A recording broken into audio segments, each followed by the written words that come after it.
네, 오늘 예레미야 20장 1절에서 6절의 말씀으로 우리 악한 자의 최후라고 하는 제목으로 함께 말씀을 나눠보도록 하겠습니다. 우리가 오늘 예레미야 20장 1절에서 6절을 보기 전에 지난 새벽에는 우리가 토기장이가 만든 옹기를 통하여서 그 비유를 통해 하나님이 예레미야를 통해 말씀하셨던 부분을 함께 나눠볼 수 있었습니다. 하나님께서 뭐라고 말씀하셨습니까? 그 옹기들을 보면서 그 옹기를 깨트리라고 하시면서 절대로 다시 그것이 너희의 힘으로는 다시 원상태로 복귀할 수 없을 것이다 라고 하셨습니다.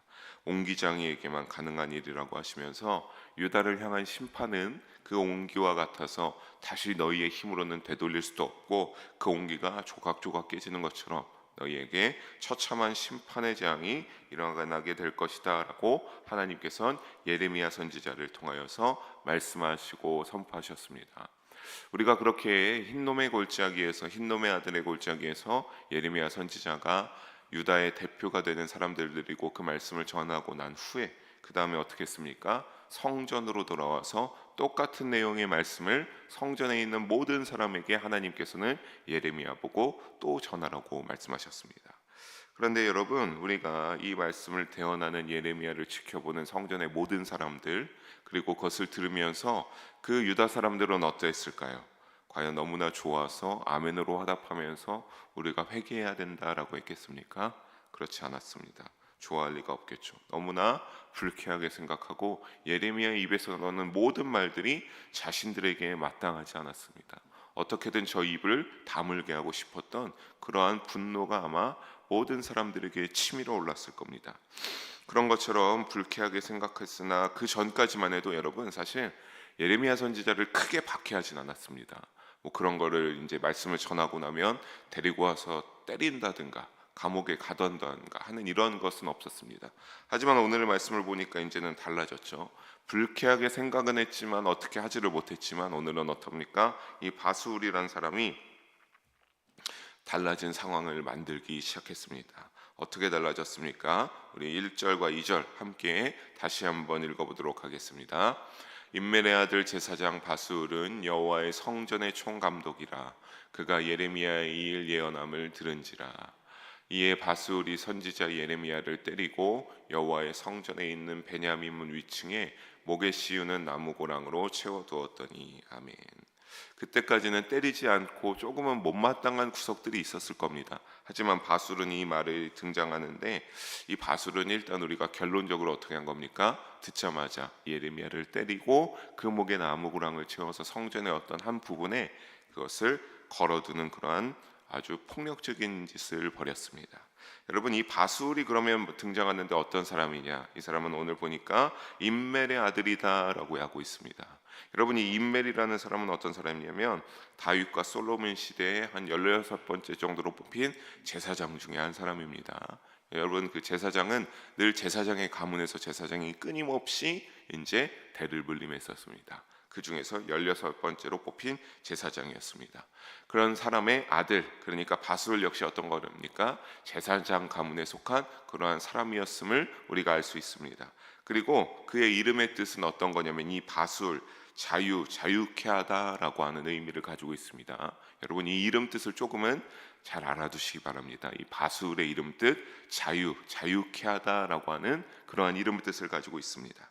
그리고 그가 맡은 역할이 나오고 있죠. 그가 맡은 역할은 무엇이었습니까? 성전의 총감독의 그 일을 감당하고 있었던 것이 바로 바술이었습니다.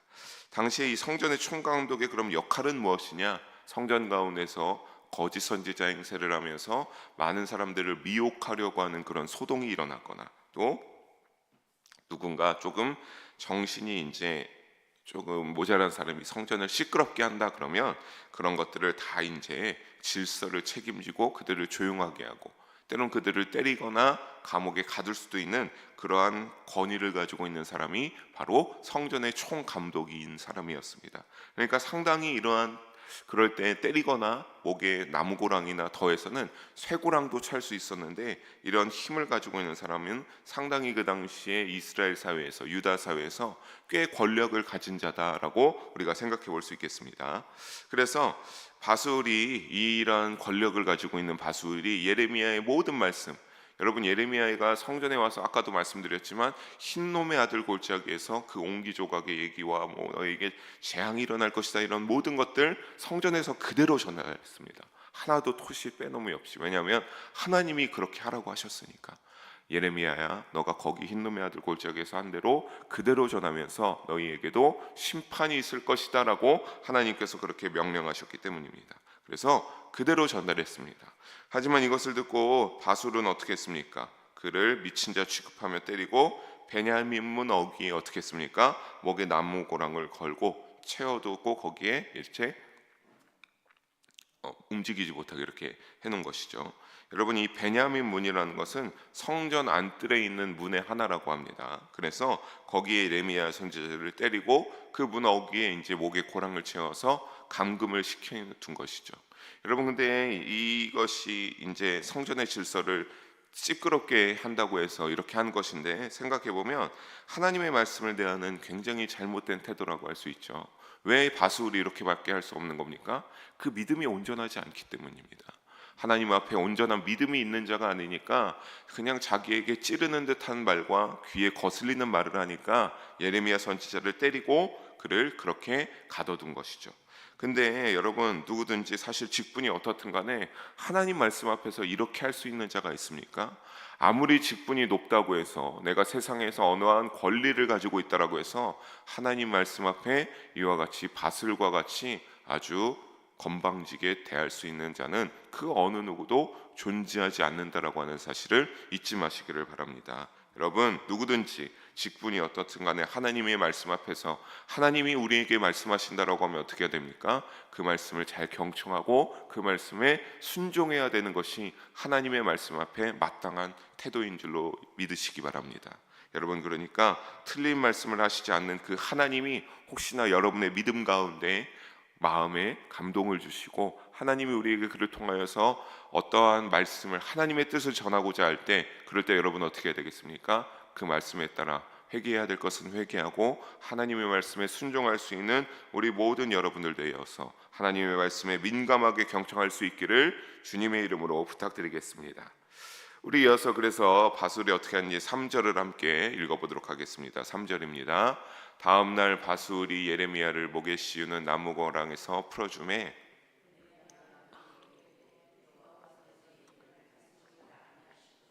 마골 미사비비라 하시느니라. 아멘. 바술은 다음 날 어떻게 했다라고 합니까? 예레미야 선지자를 풀어주었습니다. 무슨 이유인지는 정확히 알 수 없죠. 하지만 중요한 것, 풀어주었다라고 하는 사실입니다.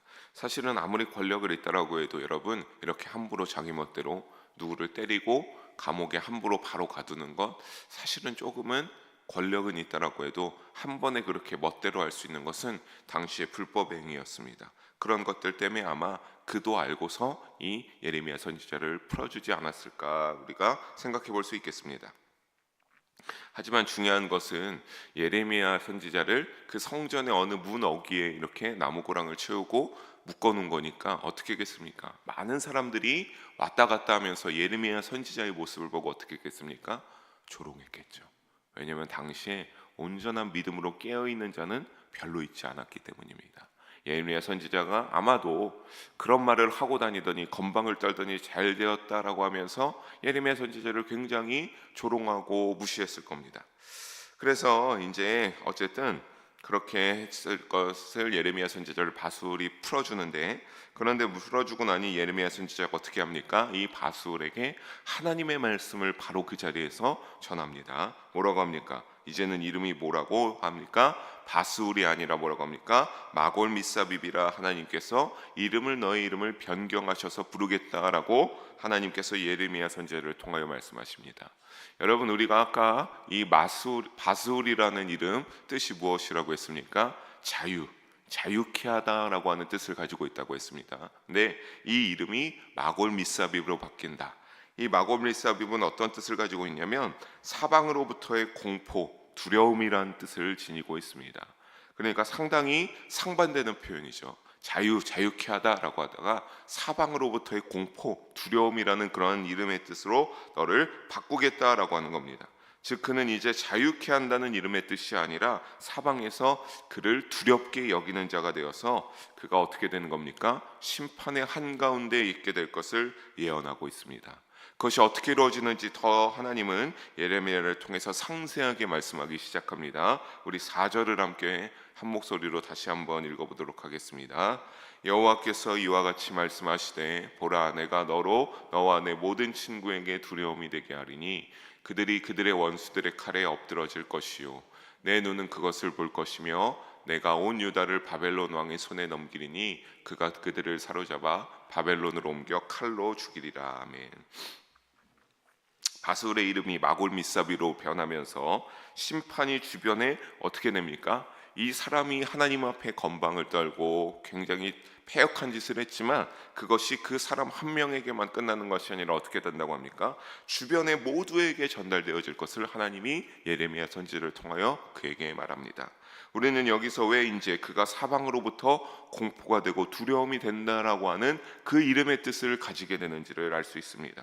그로 인하여 주위 사람들이 어떻게 됩니까? 칼로 엎드러지고 그것을 이 바술은 마골비사비비로는 이름이 변하면서 지켜보게 될 것이며 온 유다를 바벨론의 왕에 어떻게 한다고 합니까? 넘기게 한다고 하면서 그들의 모든 칼 가운데 목숨을 잃게 될 것이다 라고 하나님께서 예레미야 선지자를 통해 말씀하고 있습니다.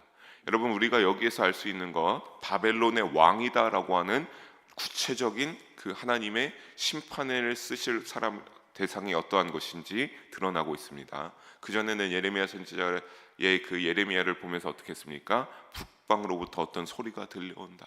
북방으로부터 누가 온다, 뭐 사자다, 뭐 이런 것들을 은유적으로 표현했다면 이제는 어떻게 하는 겁니까? 아예 바벨론의 왕이 너를 심판할 것이다 라고 4절 후반절에 보면 아예 확실하게 등장하고 처음에 나오고 있음을 볼 수 있습니다. 그만큼 이제 어떤 겁니까? 이 패역한 유다의 죄에 통하여서 하나님의 심판이 이 유다에게 임박하였다라고 하는 소리라는 것을 우리가 여기에서 알 수 있어야겠습니다. 사랑하는 성도 여러분, 바술은 성전의 총감독이란 상당히 높은 권위를 가지고 있었습니다. 그러나 주변 친구들에게 어떻게 했겠습니까? 이 바술의 모든 친구들에게 좋은 그러한 이점을 제공할 수 있으면 바술은 아낌없이 이점을 제공할 수 있는 권위를 베풀었을 겁니다. 행했을 겁니다. 그래서 그 이름의 뜻같이 그 친구들이 조금은 어려운 일이 있었다면 조금 나은 상황이 아니라고 한다면 이 바술의 힘과 권위를 통하여서 그들을 어떻게 했습니까? 만약에 어떤 친구가 굉장히 가난하고 조금은 그 세상 가운데 출세하지 못했다라고 한다라도 이 바술의 이름 뜻대로 바술이 조금 도와준다라고 하면 그들이 그런 가난과 어려움 속에서 자유케 될 수 있었습니다. 바술의 이름, 처음의 이름 뜻대로요. 하지만 이제는 어떻게 된 겁니까? 문제는 그 친구들 역시 받은 것이 있으니 어떻게 했습니까? 예레미야 선지자에게 바술이 그렇게 행할 때 여러분 당연한 겁니다. 받은 게 있었으니까 어떻게 했습니까? 사실 이 바술이 예레미야의 말을 듣자마자 때리고 목에 나무고랑을 채운 것 상당히 불법적인 일이었습니다. 모든 것은 절차와 그런 심판이라는 그런 재판이라는 절차가 있지 않습니까? 하지만 그런 것 없이 자기 멋대로 그렇게 했기 때문입니다. 그런데 문제는 우리가 안 봐도 비디오죠. 그렇게 할 때 주변의 친구들은 어떻게 했습니까? 잘했다 바수라 동조하고 그의 그 행위에 대해서 너가 맞는 행동을 했다라고 치켜세우고 박수를 쳐줬을 겁니다.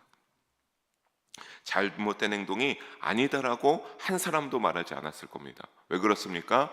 바술에게 도움을 받았기 때문에 그의 권력으로 자신들이 좀 더 세상 가운데 자유케 되는 나아지는 삶을 맛보았기 때문에 바술의 모든 것들 가운데 박수를 치고 동조하고 잘했다라고 분명히 말했을 겁니다.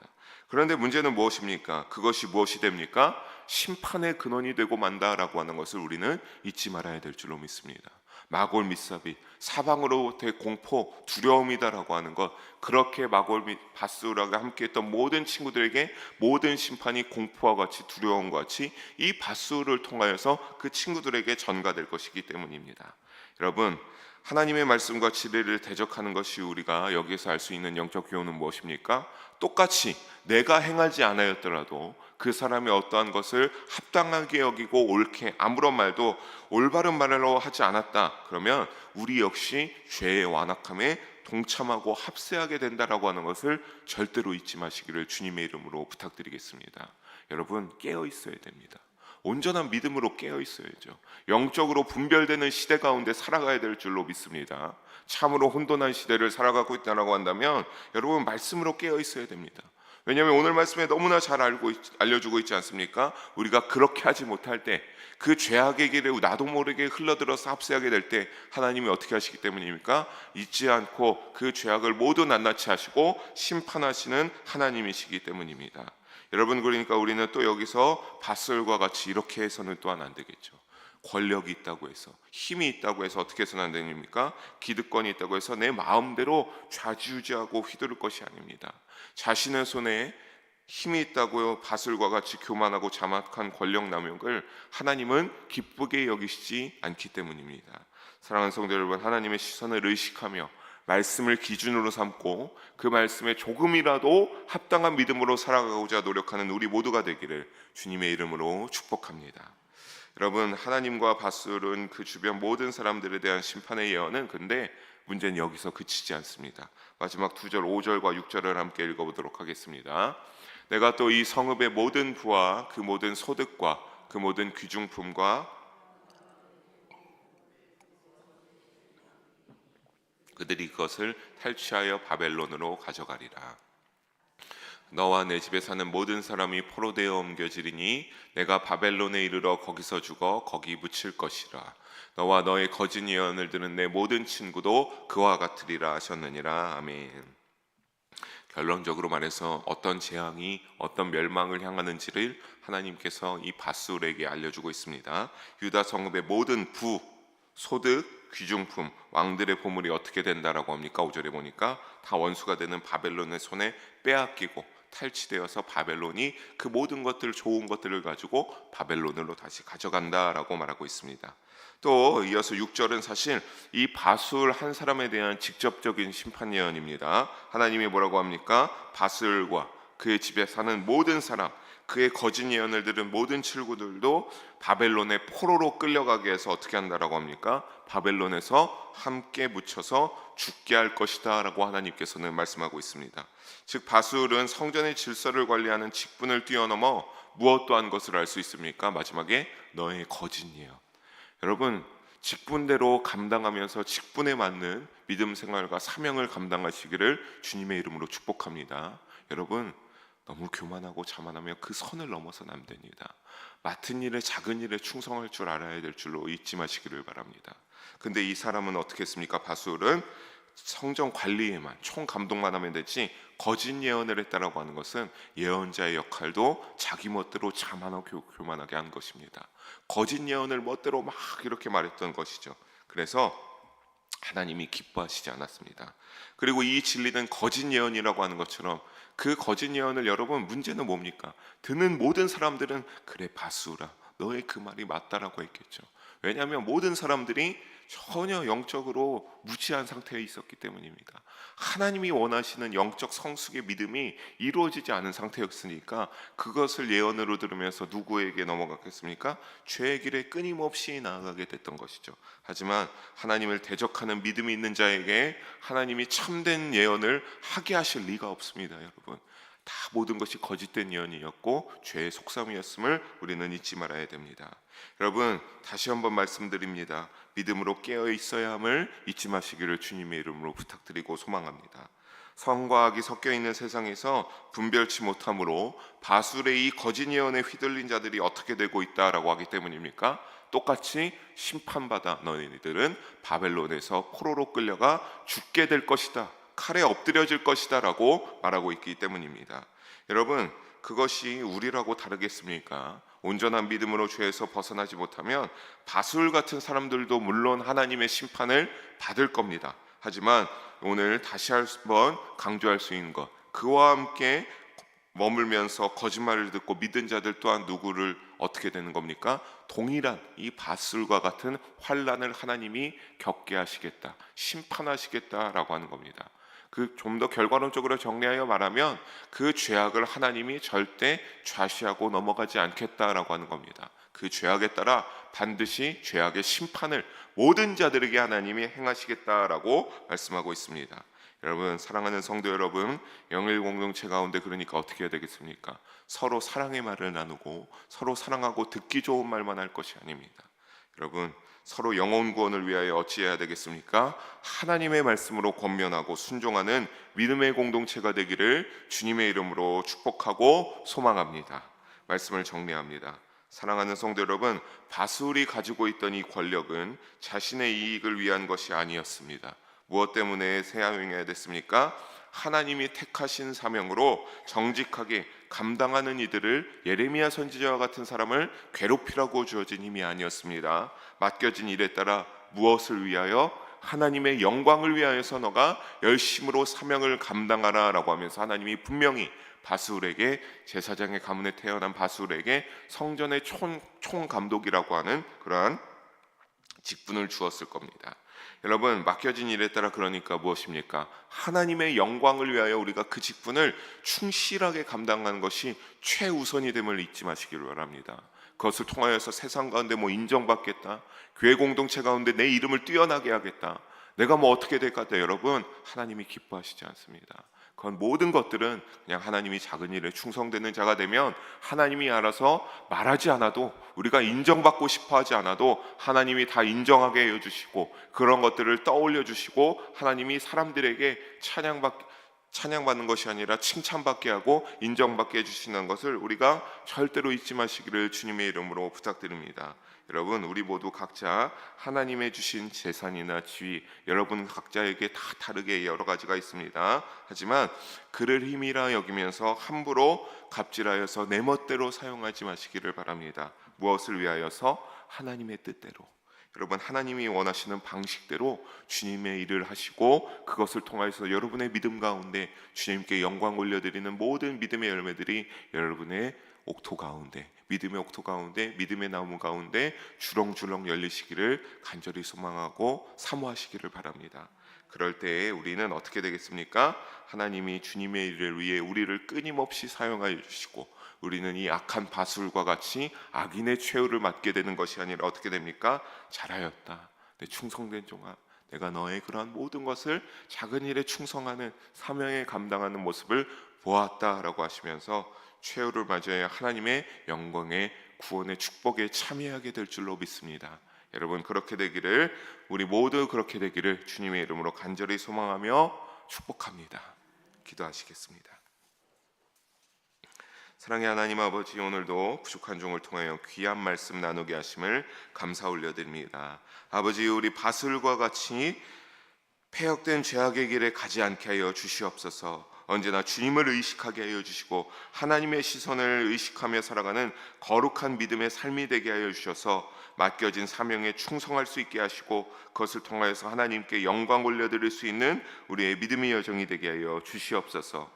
그래서 바술과 같이 악한 자의 최후의 심판을 맞이하는 것이 아니라 잘하였다 충성된 종아, 너가 그 적은 일에 충성한 만큼 나와 함께하며 나와 함께 참여하게 될 것이다 라고 하는 그 칭찬을 받아 우리 모두 하나님 나라의 구원의 축복을 누릴 수 있도록 주님 함께 하시고 인도하여 주시옵소서. 감사드리며 사랑이 많으신 우리 주 예수님의 이름으로 기도합니다. 아멘.